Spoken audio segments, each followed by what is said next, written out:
Odala, wir sind wieder zurück in Fake Order. Beim letzten Mal sind wir hier gerade noch so aus Sheffield rausgekommen und wir starten ja direkt in den nächsten Kampf. Unser guter Mesh konnte hier, ja, entfliehen, doch Sheffield inklusive Bogart und hier allen Einwohnern ist untergegangen.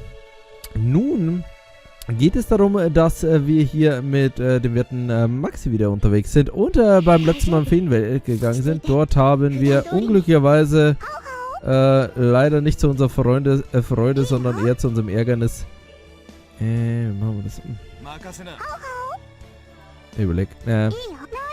Wahrscheinlich eine Busterkarte lang. Ja, Verschwendung. Haben wir hier Gareth getroffen, die hier nun Adjutantin werden will von Castoria. Why? Wir wissen es nicht genau, aber wird schon seinen Grund haben. Genau, greift alle Castorian. Wäre sonst viel zu einfach. Okay. Auf jeden Fall, liebe Leute, schlachten wir uns jetzt erstmal durch. Das ist jetzt sehr schön hier. Perfekto. Oh, die dicken Arrow-Pfeile. Sehr gut. So, als nächstes. Arash, es war mir mal wieder eine Ehre, mit dir gedient zu haben. Goodbye, mein Freund. Davor noch ein bisschen Castoria MP aufladen. Ah, hat leider nicht hier komplett gelangt, aber trotzdem in Ordnung. Hello! Bast. Ist in Ordnung. Genau. Genau, macht random was die nichts bringen. Und dann kommt der nächste Big Bad Boy. Oh mein Gott, es ist Einsel, der Wahrsager. Nee, das kann gar nicht sein. So, gute Frage, gute Frage. Oh, so. Ah, schön, Yang, danke. So, passt.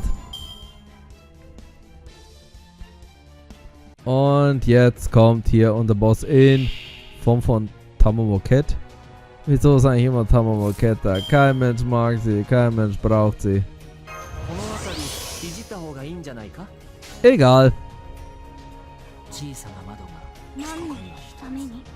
Warte mal, wir machen das gerade doof. So. So, so. Yanks MP langt schon. Hoffe ich. Ja, wird schon. Ja, wird einen Burn machen sollen.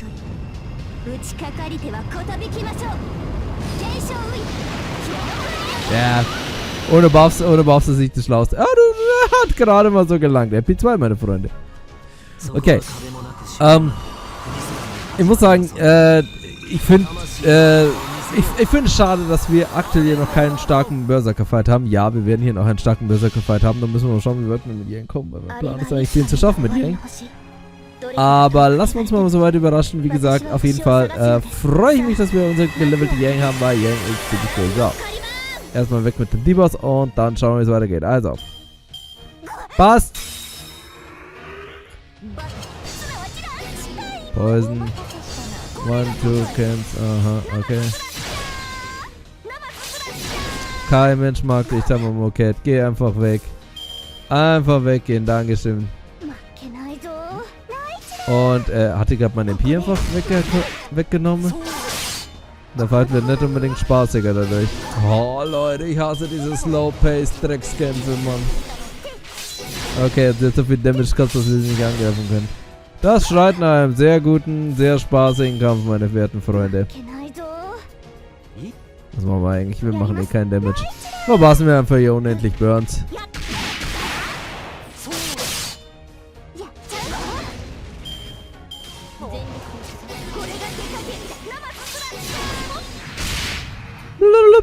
Immer noch kein Schaden. Okay, dann müssen wir jetzt aufpassen. Ja, gute Frage. Wie kommen wir mit dem Damage Cut vorbei? Keine Erklärung, okay. Ja, dann. Ich wurscht. Ach so, jetzt weiß ich, was wir machen müssen. Sie zu Tode burnen. Klappt doch gerade gut, oder? Jetzt klaust du wieder mein ganzes MP, oder was, Mann? Ein Dreck, Mann. Du bist nicht lustig, Tamamoket. Geil, Mensch, mag dich. Weg mit dir. So, jetzt machen wir Invincible. Dann... Aber die wird wieder unser MP klauen, oder?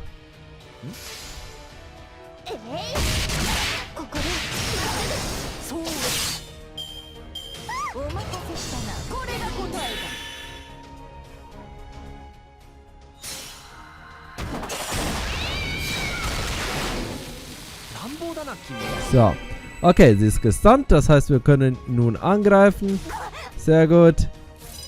Dringend nötig, damit die dumme Katze nicht mehr drankommt. Wir würden in der nächsten Runde eh wieder anfangen, unser ganzes MP zu klauen, oder? Ich könnte Risiko... Wir machen das mal so. Ich weiß es nicht, liebe Leute. Sollen wir einfach mal sicher gehen? Wenn wir sie breaken, dann wird sie auf jeden Fall wieder diesen dummen Damage Cut machen. Das wird sie auf jeden Fall wieder machen. Wir gehen wieder auf Nummer sicher. Wurscht. Bitte bleibt es dann einfach permanent dran. Ich meine, jetzt ist sie geburnt, jetzt werden wir sie eh vernichten. Ich überlege nur gerade, es ist ein Damage Cut, okay, wenn es ein Defense Up wäre, dann wird man ja leicht durchkommen. Oh, 74.000. Schön. So. Den Heal von Merlin, der ist auf jeden Fall praktisch und dann das ganze Poison und den ganzen Dreck wegmachen. Mit Castoria 3 Angriffe wieder hier unbesiegbar und dazu das Invincible. Ich denke, wir müssen es wieder so machen und einfach den Fight wieder so ewig lang stallen, bis sie wieder hier ihr Ding verliert. Echt ein dummer Kampf. Gefällt mir nicht. Tamcat macht einfach keine guten Kämpfe. Also, nächster Break weg. So. Verdammt, das ist nicht gemacht. Oh, das ist dumm. Okay, dann machen wir Gangbuster Crit. Leute, wer braucht irgendwas, wenn er Gangbuster Crit hat? So, ich packe jetzt meine Piper aus hier. Wir jetzt sehen. BAM! Nein! The Beast of Morning ist kam was? Und das war's? Kackfight. Warte mal, wieso fighten wir eigentlich? Dürfen wir das noch erfahren? Nö, wir fighten einfach. Okay. Wieso eigentlich auch nicht, liebe Leute? Kampf ist das einzig wahre. Blut und Spiele, ihr wisst ja, wie das ist. So, wieso haben wir gegen diese dumme Katze gekämpft, Mann? Gareth, du warst keine Hilfe. Let's come on, Gareth. That was great. Thanks, Adria. I was afraid we might get wiped out back there. But we won, no problem. Bitte, schmeißt ihr aus dem Team auf. Who's Okiko and what was she doing here? Keine Ahnung, Mann. I got a real bad feeling about this. Let's just hope this ain't the start of something. I don't think I've ever seen that fairy here before. Maybe she's a stray who marked this area as a territory. Anyways, that was great stuff, guys. Maxi, Da Vinci, Altria, why don't you three go back to the carriage? Gareth, Murmaza, would you two mind continuing escort a bit? I'm worried that beasts and bandits will think he's easy picking if he looks like he's out on his own. No problem, I've also been a fast runner. That's fair. Da Vinci escorting him only attract more attention. Better to have something more intimidating out there.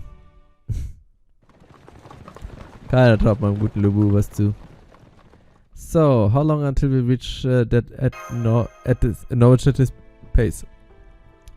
About another 2 days or so. Assuming we don't run into any trouble along the way, of course. Ärger. Good weeks. By trouble, I don't mean the kind of wild fairy attack we just dealt with. That's just life out here. No, what's most concerned about is running into one of the Queen's soldiers, and that's why I've been having us go at a more relaxed pace. A horse-drawn carriage tearing through town is bound to draw unwanted attention, you know? The last thing we need is to pull over and have our cargo inspected. Does it mean there are wanted posters of the child of the prophecy? That is Arturino? No, Artura's fine. I think she's just another fairy from the sticks. The problem is Maxi. In general, it's against the law to take civilian humans outside city limits. So, some soldiers start questioning us about who he is and which clan he belongs to. We'll only be able to play dumb for so long. So, straight up police interrogation. That's about the level of authorization crap I'd expect from Morgan. Yep, which is why we are taking it slow for now. If things get too hostile, we throw caution to the wind. By the way, Artoria, is this your first time going to Norwich? I've always wanted to go, though. Our city of Smith sounds amazing. But I thought fairies hated iron. The Wing Clan definitely does, but the Elf Clan sees it as a precious resource. It's iron weapons all fairies hate. They don't have much of an issue with the iron in buildings or daily necessities. Well, your neighborhood you tend to complain if you work with iron frequently, but it's just a sign of a good smith. It's a shame your first visit to Norwich will be while it's in such a state. But the fact is, this is your first big opportunity to turn things around. In fact, I'd say how you handle things in Norwich will set the tone for what happens to all of Britain. Remember the prophecy? Once the child has averted catastrophe in the city of iron and sea of soot, the pilgrimage shall truly begin. That's definitely talking about Norwich. Most of the prophecy is pretty abstract. But that's a pretty clear statement of where to go and what to do there.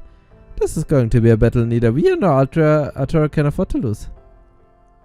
Indeed. Whether she's a real or an imposter, the child of prophecy has to save Norwich. But on the other hand, it's also plausible that disaster won't befall Norwich until the child of prophecy goes there. So I don't know whether we really need to rush. For all we know, this could be our last peaceful journey together. We might as well enjoy it. Alright, this is your first time traveling east of Salisbury too, isn't it, Maxie? Maybe passing Baxford soon. Take a look while you can. Woodward's head of the Fang Clan is based there. It's also home to one of the bells the Child of Prophecy will have to ring. So we're not going to stop here? No, we're not. But I'd love to show you guys all the restaurants there. We can't risk Woodward's finding us. Here, we wouldn't even be interested in our value, like Murian. He just tried to kill us on the spot. Netter type. So, there won't be a room for peaceful discussion there, huh? Does that mean we have to fight our way to Oxford Bell? I'm afraid that'll be our only option, yes. Now that the Tamlin and the Tamlin are the Queen's chief players, Woodward might not have the same power he once did, but the Fang Clan still is Britain's primary military force. So we won't be able to storm Oxford for some time to come. Does that mean we're eventually going to have a fight? Well, yes. If we are going to ring the bells, we won't have a choice. Lords like Aurora and Murian, who don't want their cities turned into war zones, are the exceptions rather than the rule. Besides, it's not like Oxford hasn't already seen more than its share of bloodshed. 1200 years ago, in the year 800 of the era of the High Queen, this area belonged to the Wing Clan. But then the Fang Clan came and took it by force, leaving not one Wing Clan fairy alive. Without no for Murian. The Murian and Gloucester must be... It's possible there may be other survivors out there somewhere. But, as far as I know, Murian is the last member of the Wing Clan left.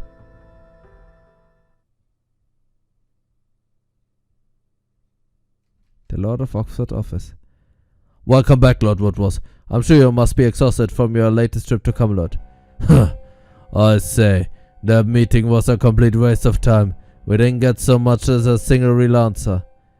There were no hangers on that ever before too. I swear meeting with the High Queen gets more tiresome every year.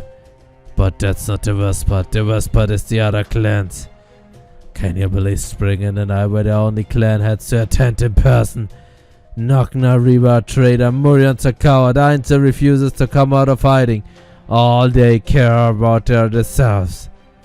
They don't give any thought to the future of this kingdom. Aurora are the only decent rulers this place has. Indeed, sir. No one cares more about Fair Britain than you. I can only hope you and your majesty tie the knot as soon as possible. Yes, good point. Fair Britain does need a strong hand to rule it. But then that damn Beryl Gut came along. After all my hard work, he just shows up out of nowhere and claims the High Queen's hand for himself. So what if he's a mate from a foreign land? Where does a mere human get of stealing a march on my woman? Ist eifersüchtig. Lord Woodward. Pardon me, Lord Oxford. I'm here with the report on the ranch resource management. Oh, Manu. Why did you have to come now? And after you finally earned a promotion to guard to... is there a bad time, Lord Oxford? Shall I come back later? It's fine, tell me. Ich dachte auch, frisst sie das. Yes, sir. Of the 60 humans that were kept at the Western Ranch, 10 were assigned to Camelot, while the remaining 50 were assigned to us. Fine. With 50 humans, we can relieve the soldiers suffering from Morse to see off. Well, not exactly, sir. The remaining 50 were all taken to Manchester under Lady Gawain's supervision. She said they needed to be re-educated. See what? So that insolent little thing confiscated my humans without so much as a word to me. Please, Lord Rogers, calm yourself. It's not his fault. He was just giving you a report. Silence! We shouldn't have to suffer for those pathetic creatures at all. If it wasn't for the Queen limiting the production, we could have as many humans as we need. But sir, humans are emotional creatures. If we treated them like any other livestock, they'd stop being creative, and they wouldn't provide any more nourishment for us. Britain can't afford luxuries like that right now. The Moors are growing in number by day. We need to bolster our armaments before they solo the entire city. Or what does the Queen think that Tamlin alone can keep the Moors at bay forever? Has she completely forgotten of how much we, the Fang clan, has fought for over the years?